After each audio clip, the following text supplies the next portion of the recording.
Bonjour et bienvenue dans l'atelier Sennelier. Aujourd'hui, je vous montre quelques petites astuces pour pouvoir dessiner un corps humain dans son intégralité, en commençant par le squelette. Ça, c'est très important parce que de savoir dessiner le squelette d'un corps humain, eh bien, ça permet ensuite de pouvoir le dessiner dans différentes positions.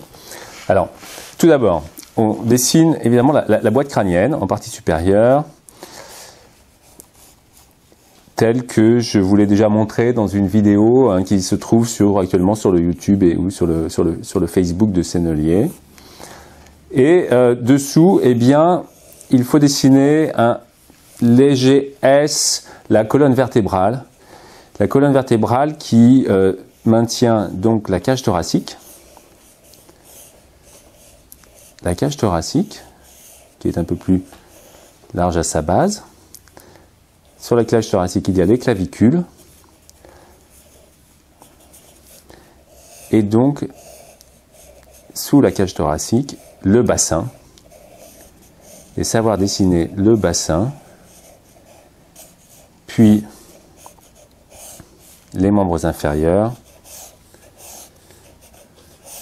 succinctement, évidemment, il ne s'agit pas de rentrer dans le détail, puisque ensuite, sur cette base, sur cette architecture, sur ce support, eh bien nous allons ajouter les muscles, puis ajouter des valeurs afin de donner un effet de peau, évidemment.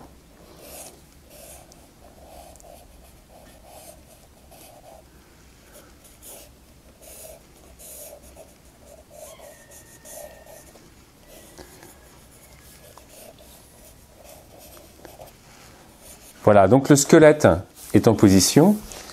Sur ce squelette, je vais pouvoir ajouter les muscles.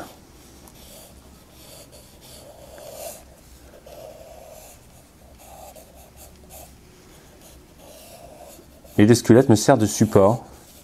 Et les muscles, je ne dessine pas tout de suite le contour, en fait, je dessine l'intérieur du corps humain. C'est comme ça que procèdent les gens qui dessinent des personnages, qui veulent les mettre dans différentes situations.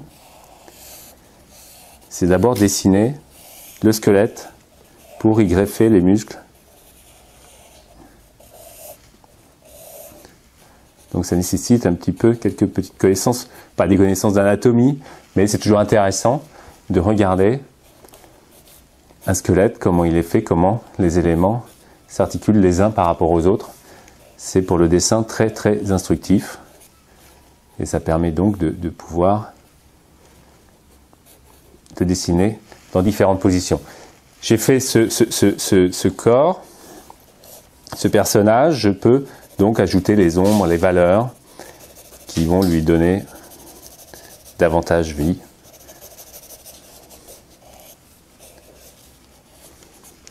Si je veux donc le dessiner assis, eh bien c'est exactement le même principe. Dessiner rapidement un support tel une chaise. Et donc la cage thoracique de notre personnage. Sa colonne vertébrale qui s'inscrit dans le bassin. Les os de la cuisse,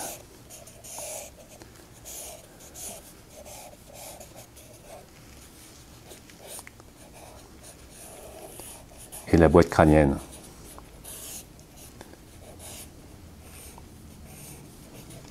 Par-dessus, comme tout à l'heure, les muscles des jambes, des épaules, des bras, qui viennent se greffer sur le squelette que j'ai préalablement mis en situation. Voilà, j'espère que cette vidéo vous a plu, et puis bien, si tel est le cas, n'hésitez pas à commenter, à liker et à partager. Merci, à bientôt.